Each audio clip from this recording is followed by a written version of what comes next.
Rusiya Zəngəzur dəhlizindən və yaxud da belə deyim, Tramp yolundan kənarda qalmaq istəmir. Artıq öz mesajlarını da göndərib Ermənistana. Ermənistanın Xarici İşlər Nazirliyinin də Arrat Mirzoyanın da bununla bağlı açıqlamaları var və nəticə etibarilə Ermənistan da yenidən bu təzyiqlərə boyun əymək istəmir. Görünən odur. Müzakirə mövzumuz da elə budur. Studiyada qonağım siyasi şərhçi Amid Əliyevdir. Amid müəllim, salam, xoş gəlmisiniz studiyamıza. Salam, çox sağ olun, xoş gördük. Zəngəzur dəhlizi ilə bağlı və yaxud da Tramp yolu ilə bağlı qərarlar artıq Vaşinqton platformasında verildi və sülhün paraflanması istiqamətində də bir sıra addımlar atıldı. Demək olar ki, proseslər həll olunub artıq. Nəticə etibarilə uzun müddət, o 8 aylıq bir müddət ki, Rusiya ilə bizim münasibətlərimiz pis idi. Həmin müddətdə Rusiya sanki bu prosesə laqeyd yanaşırdı. Amma görünən odur ki, o qədər də laqeyd deyilmiş və Azərbaycana göstərə bilmədiyi təzyiqləri Ermənistana göstərir. İstərdim, bax, bununla bağlı şərhinizi eşidək. Nə baş verir əslində? Rusiya nə istəyir və Ermənistan nəyi vermək istəmir? Bəli, çox düzgün qeyd edirsiniz. Artıq hamımızın bildiyi kimi Zəngəzur dəhlizinin açılması və yaxud da Trip yolunun açılması artıq vaxt zamana buraxılmış bir məsələdir. Çox qısa bir müddətdə, məsələn, həm Azərbaycan Respublikası Prezidentinin biz nitqindən, həm də Ermənistan Baş naziri nitqindən biz bunu görürük ki, qısa müddətdə bu dəhlizin açılmasında hər iki dövlət olduqca maraqlıdır və siyasi ambisiyalarını da ortaya qoyublar. Lakin əvvəldən olduğu kimi bugün də bölgədə Zəngəzur dəhlizinin açılmasında maraqlı olmayan, bu dəhlizin açılmasına bir qədər qısqanclıq hissi ilə yanaşan dövlətlər var. Bunlardan biri İran İslam Respublikası, digəri isə Rusiya Federasiyasıdır. Birinci işartılar Zəngəzur dəhlizi haqqında birinci işartılar Rusiya Federasiyasının Xarici İşlər Nazirliyi tərəfindən verilmişdi. Əgər yadınızdadırsa, Rusiyanın Xarici İşlər Sergey Lavrov çıxışında bildirmişdi ki, təhlükəsizlik zəmanətinin hansı mexanizmlər əsasında işləyəcəyi bizə məlum deyil. Yaxşı olardı ki, Ermənistan tərəfi bu barədə bizə bir məlumat versin. Və artıq bir neçə müddət bundan öncə yaxın keçmişdə Rusiyanın Ermənistanda olan səfiri Kaprikin də bu barədə artıq bir geniş bir bəyanat verdi. Yenidən təhlükəsizlik zəmanəti ortaya gəldi. Və bilirsiniz ki, əvvəl gündən bu günə qədər də Ermənistan bu mövqedə, bu məsələdə mövqeyi açıq idi ki, Zəngəzur dəhlizi Ermənistan Silahlı Qüvvələri tərəfindən qorunmalıdır. Digər dövlətlərin burada iştirakı mümkün deyil. Lakin Rusiyanın siyasi dairələri tərəfindən Ermənistana edilən təzyiqlər fonunda Ermənistan bu məsələdə bir qədər, belə deyək də, kart-blanş edərək fikirlərini dəyişməyə məcbur oldu. Nəhayət sonda Amerika Birləşmiş Ştatları 8 avqust tarixində Vaşinqtonda keçirilən görüşdə bu dəhlizə 100 illik bir zəmanət verdi, təhlükəsizlik zəmanəti verdi. Bununla da Rusiyanın bölgədəki nüfuzuna böyük bir zərbə dəydi və təbii ki, Rusiya Federasiyası bu məsələlə razı ola bilməz və razı da deyil və bundan sonra da razı olmayacaq. Çünki bilirsiniz ki, ümumiyyətlə Ermənistan dövlət sərhədlərinin qorunması Rusiya Federasiyası vasitəsilə həyata keçirilir. Ermənistanda nəqliyyat qovşaqları və nəqliyyat sistemi ümumilikdə Rusiyanın inhisarındadır. Bura həm xüsusilə dəmir yollarını nəzərə almaq lazımdır ki, biz onu da nəzərə almalıyıq ki, Zəngəzur dəhlizindən istifadə ən çox dəmir yolu vasitəsilə nəzərdə tutulub və bu məsələdə Rusiyanın olduqca iqtisadi marağındadır ki, həmin dəhliz məhz Rusiya tərəfindən idarə olunan Ermənistanın dəmir yollarına əlavə edilsin. Əmrəm, bu tək iqtisadi maraqdırmı? Təkcə bu iqtisadi maraqla bunu bağlamaq düzgün olmazdı hesab edirəm. Bu həm də siyasi maraqlardır. Bilirsiniz ki, Rusiya ümumiyyətlə 300 ildən çoxdur ki, bu ərazidə öz siyasi maraqlarını qoruyub saxlayır və hər vəclə bu məsələdə Rusiyaya qarşı çıxan hər hansı bir dövlətin burada məskunlaşmasına qarşı da çıxır. Ancaq sonda biz gördük ki, bu ilin avqustunda keçirilən görüşdən sonra Amerika Birləşmiş Ştatlarının bölgədə mövcudluğu, varlığı məhz bu dəhliz üzərindən həyata keçirildi və bu xüsusi amil olaraq Rusiya üçün də qəbul edilən bir fakt deyil. Yəni Rusiya bunu artıq həzm edə bilmir. Çünki bir müddətdən sonra artıq dəhliz istifadəyə verildikdən sonra dəhlizin təhlükəsizliyinin təmin edilməsi və orada əldə edilən iqtisadi dividendlərin məhz Amerika Birləşmiş Ştatları başda olmaqla Ermənistan tərəfindən bölüşdürülməsi də Rusiyanın iqtisadi maraqlarına cavab vermir. Eyni zamanda biz nəzərə almalıyıq ki, ümumiyyətlə Rusiya bu bölgəni hər hansı bir dövlətlə də bölüşdürmək istəmirdi. Lakin bütün gedən proseslər, son dövrdə gedən proseslər onu göstərir ki, baş verən geosiyasi hadisələr Rusiyanın milli maraqlarına və milli təhlükəsizliyinə, xüsusilə Cənubi Qafqazdakı siyasətinin tam əksinədir. Amir bəy, Ermənistanın Xarici İşlər Nazirinin açıqlamasında belə bir hissə var idi ki, Avropaya açılan yol var, amma gümrüyə gedən də əlavə bir yol olacaq. Ümumiyyətlə, bu yol nəyi ifadə edəcək və yaxud da bu nə deməkdir? Onu da izləyicilərimizin diqqətinə çatdıraq ki, Ermənistan bunu nəyə görə etmək istəyir və misal üçün yeni iqtisadi maraqlar üzərində işləyirik deyə bir ifadə də var idi Ararat Mirzayanda. Nəyi nəzərdə tutur? Həqiqətənmi o gümrüyə gedən yol veriləcək Rusiyanın nəzarətinə? Ola bilərmi yəni? Deməli, ümumiyyətlə qeyd etmək lazımdır ki, Zəngəzur dəhlizi təkcə Azərbaycan və Ermənistan üçün deyil. Bu, ümumiyyətlə bölgə üçün iqtisadi dividendlər gətirən böyük bir layihədir. Məsələn, dəfələrlə ölkə başçısı cənab İlham Əliyev öz çıxışında bildirib ki, bu Zəngəzur dəhlizinin açılması təkcə Azərbaycan və Ermənistanın iqtisadi maraqlarına xidmət etməyəcək. Burada həm Türkiyə, Çin, Orta Asiya dövlətləri, İran İslam Respublikası, Rusiya və nəhayət sonra Amerika Birləşmiş Ştatları bu dəhlizdən yararlana biləcəklər. Eləcə də Birləşmiş Krallığı da bura aid etmək olar. Lokal səviyyədə bu onu qeyd edir ki, Azərbaycanla Ermənistan arasında son 30 il ərzində bloklanmış nəqliyyat xətləri açılır və bu həm Ermənistana, həm Azərbaycana tranzit, belə deyək də, potensialının yüksəlməsinə gətirib çıxara biləcək. Siz təsəvvür edin ki, Çindən gələn bütün tranzit yüklər Azərbaycandan keçməklə tranzit vergiləri ödəniləcək. Eyni zamanda Azərbaycan vətəndaşları və Azərbaycan yükləri xaric olmaqla Ermənistan ərazisindən keçən tranzit yüklərə görə də Ermənistana ödənişlər olacaq. Bu artıq dövlət büdcəsinə müəyyən qatqıların gəlməsi deməkdir. Eyni zamanda biz nəzərə almalıyıq ki, bu region üçün də vacibdir. Məsələn, biz bu dəhliz açılandan sonra Türk dünyası ilə, həm Türk dünyası, həm Orta Asiya, ümumiyyətlə Türk Dövlətləri Təşkilatı coğrafiyasında quru yol xətti ilə hər bir Türk dövlətinə səfər etmək asanlaşacaq, iki qat asanlaşacaq. Bu, eyni zamanda həm də siyasi bir əhəmiyyət kəsb edir. Eyni zamanda biz onu da qeyd etməliyik ki, bu Ermənistanın özü üçün də vacib olan məsələlərdən biridir. İkinci Qarabağ müharibəsindən sonra Azərbaycan daim bunu təkidlə bildirirdi ki, bu yolun açılması birinci növbədə Ermənistanın özü üçün vacibdir. Çünki bir tərəfdən Türkiyədir, digər tərəfdən Azərbaycan. Əgər hər iki qonşu ilə siyasi münasibətlər istənilən səviyyədə deyilsə, nəqliyyat qovşaqları, yolları qapanıbsa və bundan Ermənistan heç bir dividend əldə edə bilmirsə, deməli Ermənistan dövlət büdcəsi itirir, erməni cəmiyyəti itirir, Ermənistan dövləti itirir. Lakin sonda, belə deyək də, Ermənistan siyasi hakimiyyəti gec də olsa artıq dərk etdi bu faktı, anladı və bildi ki, məhz bu yolun açılması ilə həm Türkiyə, həm Azərbaycan arasında münasibətlərin normallaşmasına gedən bir istiqamət əldə oluna bilər, bir pozitiv, belə deyək də, gəlir əldə etmək olar. Ona görə bu Ermənistan üçün olduqca vacib bir xətdir. Çünki bu xətt vasitəsilə uzaq Çindən başlayan bütün yollar orta dəhliz vasitəsilə Aralıq dənizinin və oradan Avropa ölkələrinin yüklərin daşınması həyata keçiriləcək. Qeyd etmək istəyirəm ki, bu təkrar olacaq bilirəm, bu Ermənistan üçün daha vacibdir. Çünki biz nəzərə alsaq ki, son illərdə Ermənistan iqtisadi vəziyyəti, miqrasiya vəziyyəti, sosial vəziyyət, bu onun üçün yeni bir nəfəslik yarana bilər iqtisadiyyatında. Ermənistan üçün bu siyasi cəhətdən də olduqca əhəmiyyətlidir. Sadəcə burada təhlükəsizlik məsələsi var idi ki, o da Amerika Birləşmiş Ştatları tərəfindən artıq zəmanət verilib. Bəs necə düşünürsünüz, Rusiya hazırki mərhələdə, biz bilirik ki, rıçaq var, dəmir yollarına nəzarət. O rıçaq istifadə olunsa əgər, o təhlükəsizlik məsələsinin aqibəti necə olacaq? Bilirsiniz, daim belə regional layihələrdə risklər mövcuddur. Məsələn, biz Azərbaycan timsalında görsək, Bakı-Tbilisi neft kəmərinin çəkilməsində müəyyən risklər var idi, biz bununla qarşılaşmışdıq. Eyni zamanda da bu Zəngəzur dəhlizinin açılışında da risklər var. Risklər bir tərəfdən İran İslam Respublikası tərəfindən, digər də Rusiya Federasiyası tərəfindəndir. Siz çox düzgün qeyd edirsiniz, Rusiyanın bu istiqamətdə rıçaqları olduqca güclüdür. Məsələn, biz nəzərə alsaq ki, sizin də qeyd etdiyiniz kimi və Gümrüdə 102 saylı hərbi hissə yerləşir. Məhz o yolun Gümrüyə qədər Rusiyanın nəzarətinə verilməsi heç təsadüfi də deyil və bu gündəmədə elə-belə atılmayıb bu məsələ. Bu məsələ olduqca Rusiya üçün vacib olan məsələlərdir ki, həmin yol Rusiyanın nəzarətinə keçsin. Mən %90% öz subyektiv fikrimi bildirirəm ki, Rusiya buna nail olacaq. Ən azından Rusiya ilə balanslaşdırılmış siyasəti həyata keçirmək üçün Ermənistan bu qurbana getməlidir. Əks təqdirdə sizin də qeyd etdiyiniz kimi, bilirsiniz ki, bu gün Ermənistanın daxili siyasi proseslərinə biz fikir versək görərik ki, həm kilsə, həm revanşist qüvvələr yenidən baş qaldırıblar Paşinyan hakimiyyətinə qarşı. Əsas məqsəd nədən ibarətdir?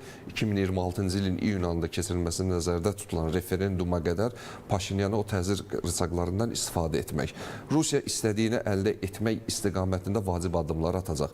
Bu həm nəqliyyat sahəsində olacaq, həm iqtisadi sahədə olacaq və həm də siyasi sahədə olacaq. Ermənistanın siyasi hakimiyyəti bu məsələ qarşısında çalışıb maksimum müddət belə deyək də, zamanda və müddətdə balanslaşdırılmış siyasəti həyata keçirməlidir.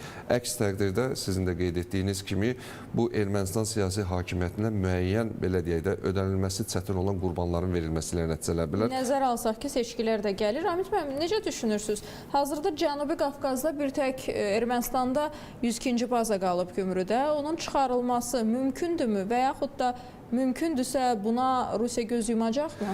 Bu çox ağır bir prosesdir. Həm bir siyasi prosesdir, həm bir hərbi prosesdir. Bu çox ağır məsələdir. Mən hesab edirəm ki, Ermənistan siyasi hakimiyyəti hələ bundan sonra bir neçə ildir bu məsələ ilə belə deyə də vuruşmalı olacaq. Çünki Rusiyanın 102 saylı hərbi hissənin həmin ərazidən çıxarılması ümumiyyətlə Rusiyanın Cənubi Qafqazdan uzaqlaşması deməkdir.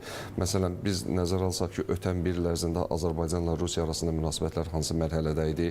İndi müəyyən mənada belə deyə də bu buzların ərinməsi istiqamətində addımlar atılır. Məsələn, düşənbə görüşünü biz nəzərdə tuturuq və yaxud da ki, son aylar ölkə başçıları arasında telefon trafikini biz nəzərə almalıyıq. Gürcüstanda gedən proseslər aydındır və bu indi Ermənistan və Ermənistandan 102 saylı hərbi hissənin çıxarılması ümumiyyətlə nəzarətin itirilməsinə gəlib çıxır. Mən hesab edirəm ki, bu yenə də mənim subyektiv fikrimdir. Rusiya bundan razı olmayacaq. Bu Rusiya-Ukrayna müharibəsinin gedişatından da asılı ola bilər əslində. Tamamilə düzgün qeyd edirsiniz. Rusiya-Ukrayna müharibəsi fonunda əgər Amerika Birləşmiş Ştatları bu iki dövlət arasında sülhü təmin etməyə qadir ola biləcəksə və Rusiya istədiyini, əsas burada Rusiyanın maraqlarının təmin edilməsidir. Çünki bilirsiniz ki, Rusiya bütün məsələlərdə heç bir addımdan geri atmır. Yəni, nə siyasi, həm iqtisadi, nə sosial. Əgər bu məsələ yüksək səviyyədə həll olunacaqsa, hardasa ümid etmək olar ki, Ermənistandakı 102 saylı hərbi hissənin də həmin ərazidən çıxarılmasını hardasa təmin etmək. Ancaq yenə deyirəm, bu bir ilin, 2 ilin söhbəti olmayacaq. Bir müddət çəkəcək. Bəs Amerika Birləşmiş Ştatlarının buna münasibəti necə olacaq? Mən konkret olaraq bu sualımı konkretləşdirirəm. Nədən söhbət gedir? Biz bilirik ki, Zəngəzur dəhlizi mövzusu var. Trump marşrutu mövzusu var və Arat Mirzoyanın verdiyi açıqlamalar var. Və siz də vurğuladınız. Yəqin ki, gedişatda bunu göstərəcək ki, o Gümrüyə qədər gedən yola da Rusiya nəzarət edəcək. Bəs buna Amerika Birləşmiş Ştatları necə reaksiya verəcək və yaxud da necə göz yumacaq? Hesab edirəm ki, Ermənistan siyasi hakimiyyəti bu məsələdə elə Amerika Birləşmiş Ştatları ilə məsləhətləşəcək. Çünki biz bilirsiniz, burada tam bir yönü tutub, tam bir istiqaməti getmək Ermənistanın hazırki siyasi hakimiyyətinə heç bir fayda verməyəcək. Çünki Rusiya tərəfində qıcıqlandırmaq lazım deyil. Əgər biz nəzərə alsaq ki, Amerika Birləşmiş Ştatlarının prezidenti, ümumiyyətlə Amerikanın hazırki kabineti Rusiya ilə daim sıx əlaqələrdədir və yeni bir görüşün keçirilməsi istiqamətində müxtəlif səviyyəli görüşlər aparılır. Bilirsiniz, Budapeşt görüşü keçirilməli idi, müxtəlif səbəblərə görə təxirə salındı. Hesab edirəm ki, ehtimal olunur ki, Amerika Birləşmiş Ştatları da bu məsələdə Rusiya hardasa güzəştə gedə bilər ki, sonda Zəngəzur dəhlizinin açılması, zəmanətin həyata keçirilməsi, yüklərin oradan keçirilməsi və iqtisadi dividendlərin əldə edilməsi var. Yəni son nəticədə bu var. Yəni bu nəticəyə uyğun olaraq Amerika Birləşmiş Ştatları bu məsələdə Rusiyaya hardasa güzəştə gedə bilər. Nəzərə almaq lazımdır ki, məsələnin güzəştə gedilməsinin altında 102 saylı hərbi hissə var. Yəni Rusiya istənilən zaman belə deyək də düyməni basmaqla həmin 102 saylı hərbi hissəni Ermənistan siyasi hakimiyyətinə qarşı istifadə edə bilər. Amerika da bunu çox gözəl bilir, Ermənistan siyasi hakimiyyəti bunu çox gözəl bilir. Əmid müəllim, bir məsələyə də biraz aydınlıq gətirək. Düzdür, biz zaman-zaman bunu efirimizdə müzakirə etmişik, amma mən yenə toxunmaq istəyirəm, çünki mövzu aktualdır. Belə bir başlıqlı xəbərlər çıxmışdı. Zəngəzur dəhlizi Amerikaya icarəyə verilir 100 illik müddətinə. Bunu tək Azərbaycan mediasında yox, digər media strukturlarında da, digər ölkələrdə də görmək mümkün idi. Daha sonra Prezident İlham Əliyevin açıqlaması oldu ki, biz öz ərazimizdə heç kimə heç nəyi vermək niyyətində deyilik. Ermənistan ərazisi nə istir etsin deyə belə bir açıqlama var idi. Gəlin bu məsələyə də bir aydınlıq gətirək. Bu icarə məsələsi nədir? Ümumiyyətlə, Donald Trump əslində hakimiyyətə gələndə açıqlamalar vermişdi. Atdığı bütün addımlar biznesə hesablanmış addımlardır və görünür ki, o heç kimə yaxşılıq olsun deyə etmir bunu. Əlbəttə ki, Amerika Birləşmiş Ştatlarının da bir əldə etdiyi gəlirlər olacaq. Nə deməkdir bu icarə və Amerikaya nə düşür, Ermənistan nə əldə edir və təhlükəsizlik məsələsi necə əldə edilir? Birinci məsələnin o tərəfindən başlayım ki, ölkə başçısının çıxışında qeyd etdiyi o fikir ki, Azərbaycan ərazisində heç bir hansısa bir hissə kiməsə icarəyə verilmir, bağışlanmır. Yəni, Azərbaycan Respublikasının ərazi bütövlüyü 2-ci Qarabağ müharibəsi dövrəsi dövründə 2020-ci ildə tam şəkildə bərpa olundu. Biz öz ərazimizdə öz hüquqlarımıza, öz qanunlarımıza sahibik. Bu Ermənistan ərazisidir. Ermənistan siyasi hakimiyyəti öz ərazisini hansı dövlətə icarəyə verirsə, vermirsə, bu da belə deyək də yumşaq desək bizim işimiz deyil. Qaldı ki, məsələ bu Amerika üçün nə idi? Birinci növbədə bu Amerikanın bölgədəki siyasi maraqlarının təmin edilməsidir. Amerika Zəngəzur dəhlizini 100 illik icarəyə götürməklə və yaxud da 100 illik zəmanət verməklə bölgədə mövcudluğunu qoruyub saxlayır. Çünki bilirsiniz, bu dəhliz söhbəti ortaya atılan gündən hələ keçmiş Biden kabineti tərəfindən bu dəhlizdən iqtisadi və siyasi dividendlərin əldə edilməsi Amerika hesablamışdı. Lakin sonradan Trumpın hakimiyyətə gəlməsi ilə yanaşı siz də qeyd etdiyiniz kimi bütün məsələlər sanki biznes maraqları prizmasından keçərək siyasi nəticələrə çatmaq istiqamətində atılan addımlar hesablanıb. Və bu dəhlizlə təbii ki, Amerika Birləşmiş Ştatları əgər bura nəzarət edirsə və zəmanət verirsə, onun da bir çıxaracaqları var, yəni iqtisadi dividendləri var. Yoxsa o boyda ərazini qoyub gəlib Qafqazdan hansısa bir 40 kilometri əraziyə nəzarət etmək, bilirsiniz, bu sırf iqtisadi maraqlar deyil. Bu həm də siyasi maraqlardır. Eyni zamanda bu Ermənistan siyasi hakimiyyətinə də bir dəstəyidir. Çünki biz bilirik ki, Amerika Birləşmiş Ştatlarının kabineti hazırki dövrdə məhz Ermənistanı Rusiyanın siyasi orbitindən çıxarılması istiqamətində olduqca vacib addımlar atır. Ermənistanın özünə də bu sərf edir. Biz məsələn son dövrlər Paşinyanın çıxışlarına və bəyanatlarına istəyir milli parlamentdə, istəyir öz ofisinə verdiyi bəyanatlarda da görür ki, Ermənistan ümumiyyətlə müstəqilliyi artıq başqa prizmadan görür. Yəni Rusiyanın asılılığından çıxmaq, qərbə inteqrasiya etmək, belə deyək, işğalçılıq siyasətindən uzaqlaşmaq, mehriban qonşuluq münasibətlərinin qorunub saxlanması və müstəqil Ermənistan. Artıq bu ideya formalaşıb. Bu nə dərəcədə mümkündür? Bu o dərəcədə mümkün ola biləcək ki, Rusiyanın bölgədəki maraqları hansısa səviyyədə balanslaşdırılsın və uzlaşdırılsın. Əgər bu siyasət Amerika Birləşmiş Ştatları başda olmaqla Ermənistan siyasi hakimiyyəti tərəfindən həyata keçirilməyəcəksə, Vəfa xanım, bu bir qədər çətin olacaq.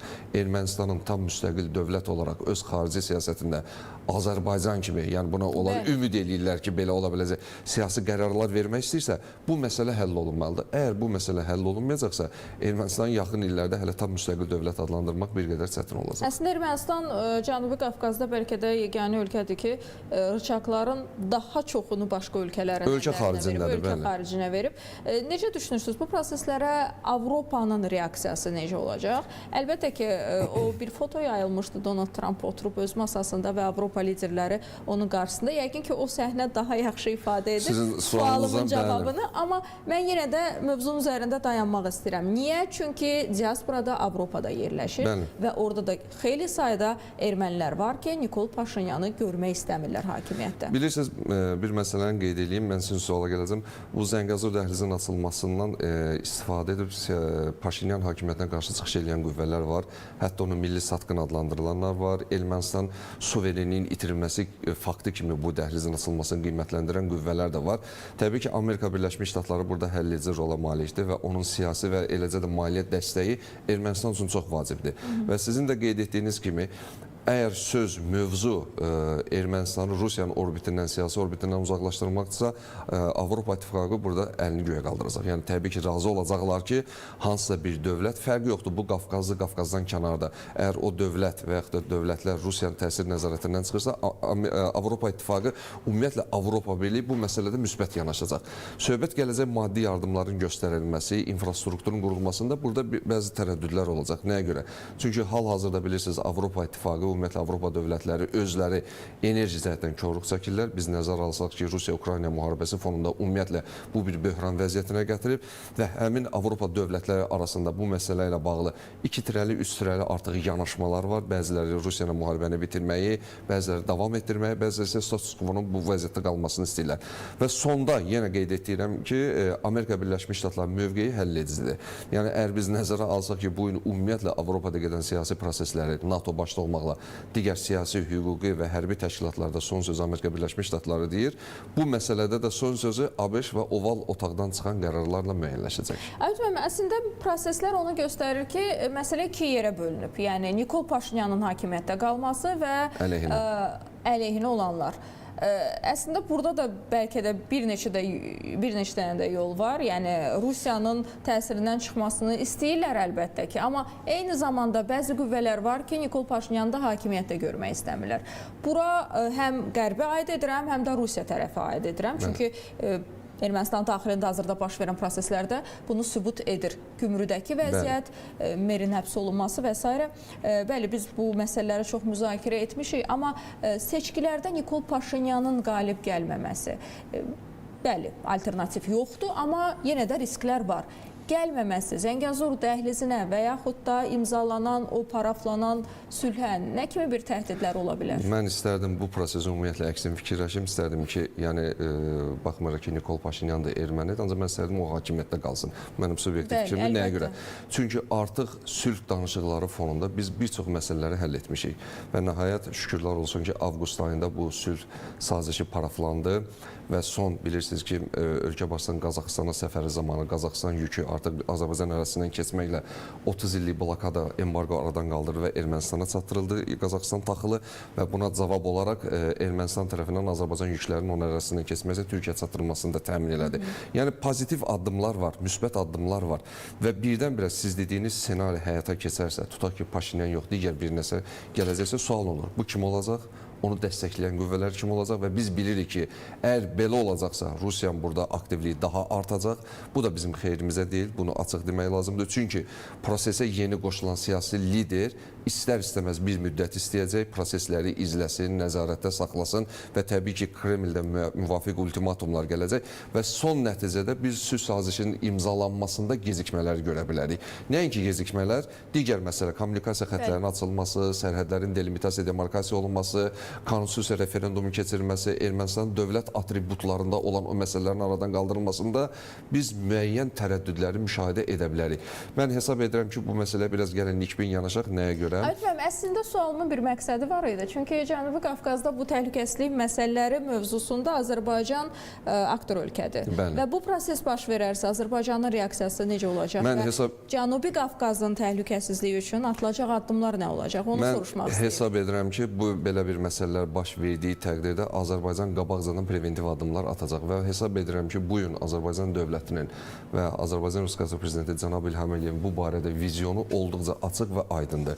Məsələn, biz dəfələrlə görmüşük ki, əldə olan razılaşmaların və xüsusilə indi zəmanət Amerika Birləşmiş Ştatları tərəfindən verilibsə, bunun pozulması, bunun əksinə hər hansı bir siyasi ssenari həyata keçiriləcəksə, Azərbaycan dərhal adekvat addımları atacaq ki, bölgədə yeni bir münaqişənin, eskalasiyanın baş verməsi və yaxud da sonda Azərbaycanın milli maraqlarına və sülh gündəliyinə ziyan gətirə biləcək hər hansı bir siyasi addımların atılmasına yol verilməyəcək. Bu Ermənistan olsa belə. Və Ermənistan olsa belə, çünki biz burada tək yaşamırıq, nə onlar köçüb gedən deyil, nə biz köçüb gedən deyilik. Ona görə təhlükəsizlik hətta 30 ildən sonra artıq əldə olunubsa, bunu mütləq şəkildə yəqin ki, Azərbaycan dövləti üzərinə götürərək qoruyacaq.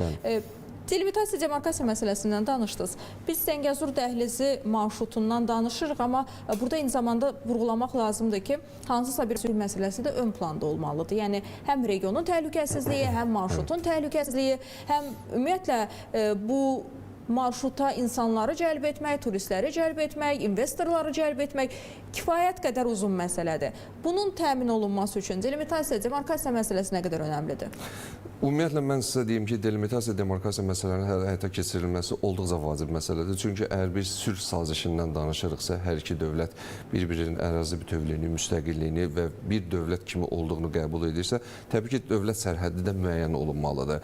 Və bilirsiniz ki, artıq bu istiqamətə hər iki dövlət tərəfindən müəyyən olunmuş komissiya var. O komissiya müvafiq olduğu müddətlərdə görüşür. Azərbaycan tərəfindən Azərbaycan Respublikasının baş naziri müavini Şahin Mustafayev artıq bu məsələlərdə məşğuldurlar və görüşlər keçirilir. Artıq sərhədin bir hissəsi delimitasiya, demarkasiya olunub. Mübahisə doğuran məqamlar bilirdik ki, bilirsiniz ki, bizim 4 anklav məsələmiz var ki, Ermənistan ərazisində və Ermənistanda bir təkid etdiyi anklav məsələsi var Azərbaycan ərazisində. Bu məsələlər müzakirə olunur, öz həllini tapacaq. Söhbət kəndlərdən gedir. Bəli, söhbət kəndlərdən gedir və təbii ki, dövlət sərhədin delimitasiya, demarkasiya olunması prosesi olduqca vacibdir. Çünki biz bilməliyik ki, marşrut haradan başlayıb, harada bitəcək. Buna görə dövlət sərhədi qabaqcadan müəyyən olunmalıdır. Hesab edirəm ki, referenduma qədər və referendumdan sonra qısa bir müddət ərzində bu proses də öz həllini tapacaq. Sülh sazişinə qədər ən azı bunun tapması vacibdir. Hüquqi cəhətdən vacibdir ki, hər iki dövlət öz sərhədini artıq müəyyən eləyib qutarıb. Düzdür, ərazinin relyefinə biz nəzər salsaq, biz görürük ki, bu bir qədər çətindir. Məsələn, oradan elə yerlər var ki, ki, dağlardan keçir, meşələrdən keçir, keçilməz yerlərdən, onların ölçüb dəqiq topoqrafik yerlərin göstərilməsi bir qədər vaxt apara bilər. Amma pozitiv vizyon ondan ibarətdir ki, hər iki tərəfdən bu iş aparılır və Zəngəzur dəhlizinin açılması üçün də bu olduqca vacib məsələlərdən biridir. Demirəm, bu həyatı əhəmiyyətlidir Zəngəzur dəhlizi üçün, xeyr, amma onun açılmasına dəstək verən əsas elementlərdən biridir. Nikol Paşinyan hakimiyyəti erkən seçkilərə gedə bilərmi? Erkən seçkilərə getmə ehtimalı 50-nin 50-yədir. Nəyə görə mən sizə deyim? Çünki bilirsiniz, bu gün Ermənistanın daxilində gedən siyasi proseslərdə bir görürük ki, kilsə aktiv surətdə Nikol Paşinyana qarşı çıxışlar edir. Eyni zamanda həm Avropada, həm də Rusiyada olan erməni lobbisi maliyyəsi hesabına artıq Ermənistanda belə bir qrup da yaranıb. Gəlin bunların adını qoyan revanşist qruplar, onlar da Paşinyana qarşı belə deyək də çıxışlar eləyir və biz nəzərə alırıq ki, sülh danışıqları artıq risk altına düşə biləcəyi halda siz bayaq qeyd etdiniz ki, Azərbaycan hansı addımlar ata bilər? Azərbaycan bu sülh sazişin konturlarını və şərtlərini müəyyən edən dövlət kimi Ermənistanı təhrik edə bilər ki, bəli, parlament seçkilərin keçiriləcəyə qədər böyük belə deyək, risklər var. Həm siyasi risklər, həm hüquqi risklər var. Bu risklərin aradan qaldırılması üçün erkən seçkilərə gedə bilər. Çünki əgər biz görsək ki, məsələn, yeni ildən 2026-cı ilin yanvarından Ermənistan siyasi hakimiyyətinə təzyiqlər artır, xüsusilə Şimal qonşusu tərəfindən, onda hesab edirəm ki, Ermənistan siyasi hakimiyyəti də bu barədə düşünə bilər. Yeri gəlmişkən artıq bununla bağlı mesajlar da var və Paşinyan komandası belə bir ehtimalı da istisna etməyib. Misal üçün yazda seçkilər ola bilər deyiblər. Yadınıza düşürsə, Vaşinqton görüşündə ölkə başçısı kütləvi informasiya vasitələrinin verdiyi nümayəndələrin verdiyi müsahibədə də bildirdi ki, hal-hazırda vaxt Ermənistan əleyhinə işləyir. Ermənistan ən qısa müddət ərzində bu referendumu keçirib, bu məsələləri həll etsə, sülh sazişinin imzalanması sadə, yəni bir belə deyək də formal bir xarakter alacaq. Yeri gəlmişkən son 5 ildə biz bu sözü tez-tez eşidirik. Ermənistanın əleyhinə işləyir. Bəli, həqiqətən də çox sağ olun Əmid müəllim, studiyamıza gəldi, suallarımızı cavablandırdınız. Bəli, həqiqətən də vaxt Ermənistanın əleyhinə işləyir və Zəngəzur dəhlizi ölkə başçısı demişdi. Ermənistan istəsə də, istəməsə də açılacaq. Nəticə etibarilə biz sülh istiqamətində çox ciddi addımlar atdıq. Vaşinqtonda sülhün paraflanması və nəticə etibarilə hazırda gəldiyimiz mərhələ artıq həm vətəndaş cəmiyyətinin nümayəndələri, həm rəsmi şəxslər bir-birləri ilə kontaktdadır. Düzdür, Ermənistanın daxilində baş verən proseslər var, amma bunlar heç bir formada sülhə gedən yolumuzda bizim qarşımıza çıxa bilməz. Elə biz də studiyada bu haqda danışdıq. Müsahibim isə siyasi şərhçi Amid Əliyev idi.